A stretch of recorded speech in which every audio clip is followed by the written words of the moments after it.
Kahapon sa Uber, isang exciting game ang laro ng mga housemates, ang Seasoned Seashells Game.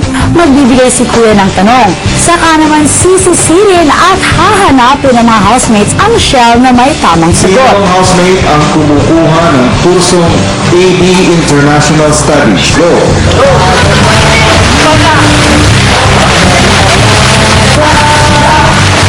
Tama si EJ.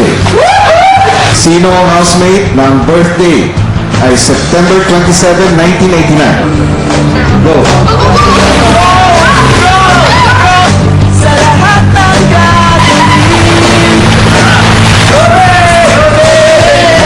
Sino ang housemate na crush ni Kan? Go!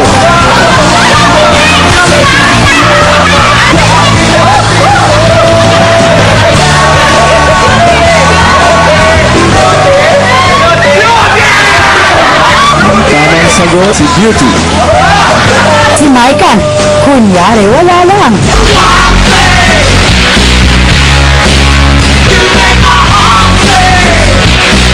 Eto namang si Nicole, hindi napigil ang mag-react. Sino ang housemate na umaming more than friend ang turing kay Yosef? Go!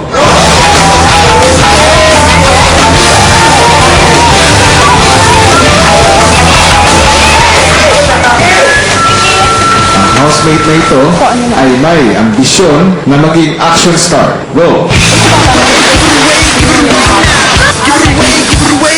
Ang tamang sagot, Alex. After 20 questions, nakakuha sina Alex, Beauty at Robbie ng 3 points. Samantalang may 6 points sina Micah, Nan at Rana. At ang winner ng Seasoned Seashells Game ay sina EJ, Val at Nicole with 11 points. Pero hindi pa tapos ang game dahil si Kuya may bonus round pa. First runner-up ng Miss Teen Philippines International 2007, ang housemate na ito. Go!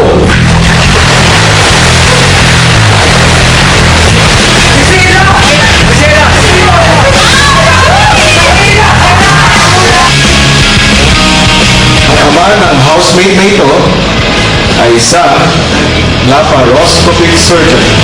Go!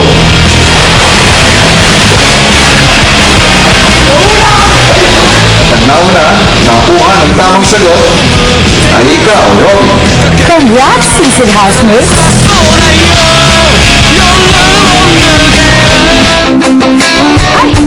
Ay, nagsiswimming ako! Over na! Kasi tuwing over, nagsiswimming ako. Over na! Yay! Over sa excitement! Over sa saya! Hello, Uber addicts! How are you guys naman today? Well, napakasaya talaga ng ating Seasoned Seashells Game kahapon. At itong si Robbie, ang grupo niya, napakagaling dahil sila ang nanalo. Pero, manalo rin kaya ang ating mga housemates sa kanilang weekly task. Ang kanilang weekly task ngayon ay syempre may kinalaman sa military training na ginagawa nila or sa survival training na ginagawa ng ating mga housemates. Kailangan nila magkaroon ng 100 merits. Okay? Binigyan sila ni Kuya ng partida ng 50 merits. Sa bawat successful task na gawin ng ating mga housemates, bibigyan sila ng mga merits ni Kuya. Pero kapag pumalpak sila, kahit very, very light lang ang kapalpakan na ginawa nila, aba makakatanggap sila ng demerit. So, syempre, mababawasan yung mga merits nila. As of now, meron ng ating mga housemates na 133 merits. Pero, dahil nga today is Judgment Day, magpa-practical exam ang ating mga housemates. So, may chance pa na mabawasan yung gagawa nilang 133. Okay? So, my gosh, diba? Magawa kaya natin ng ating mga housemates, malalaman natin yan. But, ngayon naman pag-usapan natin ang ating house player ng bayan na si Maikan.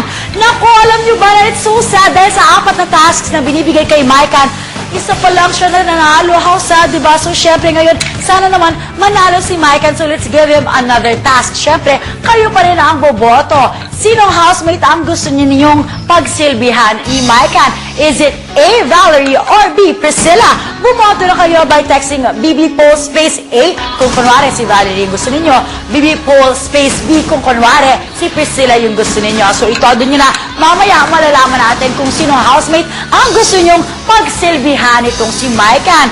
Anyway, bumalik naman tayo sa survival training na ginagawa ng ating mga housemates. Alam nyo, very rigid talaga mga training na ginagawa dahil syempre, Air Force ang nagtitrain sa kanila, di ba? So, bonggang-bonggang training talaga ito. Siguro nagwa-wonder kayo, nakakapag-break pa kaya ang ating mga housemates? Watch this. Break time sa Camp PBB. Si Beauty, pagkain ka agad ang hinanap. Oh, ang request mo. Pwede po bang kumaon kumain ng chips? Sige, kumain ka. Okay, granted. Yeah! Etong si Nicole, sumunod sa yapak ni Beauty. Hala Nicole, may permiso ka ba? Ito po yung bawal na lang yan. Ano kayo pa niyan? Okay po. Sige, tawag ka rin.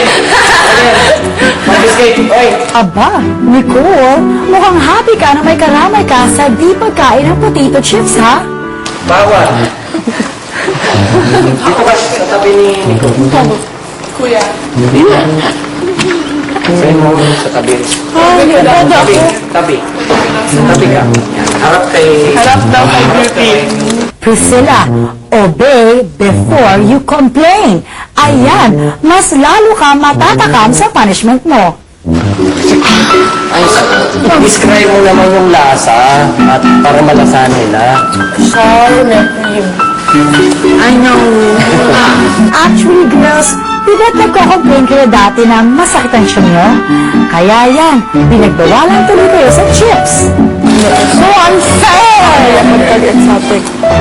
After break time, balik sa military discipline training ang mga housemates. Ito ang counting pampabuhay ng dugo exercise. Let's exercise! 1, 2, 3, 4, 5, 6, 7, 8.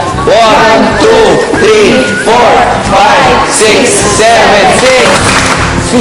1, 2, 3, 4, 5, 6, 7, 7. Na mag-resume ng lessons, si Beauty parang hindi tinabla ng pampagising exercise. Iba yung naglalakad tayo sa natural surface na ano eh, pag sa bundok na tayo, iba na yung naapakan. May mga bato, may mga kahoy. Hay, naka Beauty, ang dami mo kasing kinain chips kanina. Segmentation. Bago mo siya ilip. Then 9. Ayan, kasi Beauty, nang-iingit ka pa. Sige, nang-iingit niya sila yan. Siya, ikaw tuloy ang unang-una. Unaantok. Alright, balikan natin ang house player ng bayan taas natin. Sinong housemate ang gusto ninyong pagsilbihan ni Mahikan? Mag-text lang kayo ng BB Post space 1 para kay Valerie. Tapos BB Post space 2 para kay Priscilla, okay? Gets nyo yan ang 1 for Valerie, 2 for Priscilla. Okay, ngayon naman, napakasaya talaga ng training na ginagawa ng ating mga housemates dahil meron silang 6 tasks na kailangan gawin. Pero for now, silipin naman natin dahil nagsimula na ang ating mga housemates sa kanilang practical exam. Ito ay ang raft making. At nag-raft making na nga sila ngayon. Silipin nga natin ang mga nangyari live na live sa loob ng bahay ni Kuya. Paligid.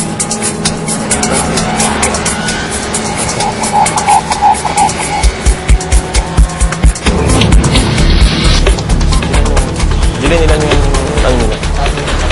So, yung ginawa niyong balsa, okay naman. So,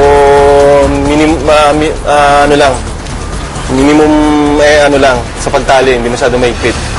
Pero nakuha niyo yung time. I considered that na balsa na ano, sa group nyo, I give you 10 merits for that. Woo! Thank you, sir.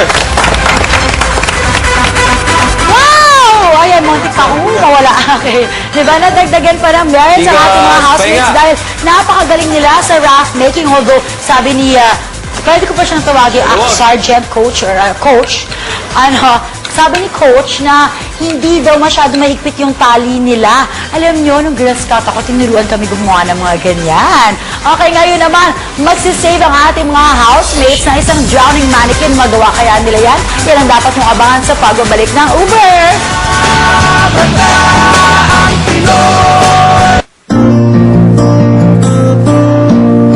Na mag-usap si Valerie at EJ, ikwinento ni Vala ang napansin niya sa kanyang kaibigan. Every time when we are talking, you are not like when you're with the others, you're happy. Parang, yeah, you are happy, masaya, tawa ng tawa.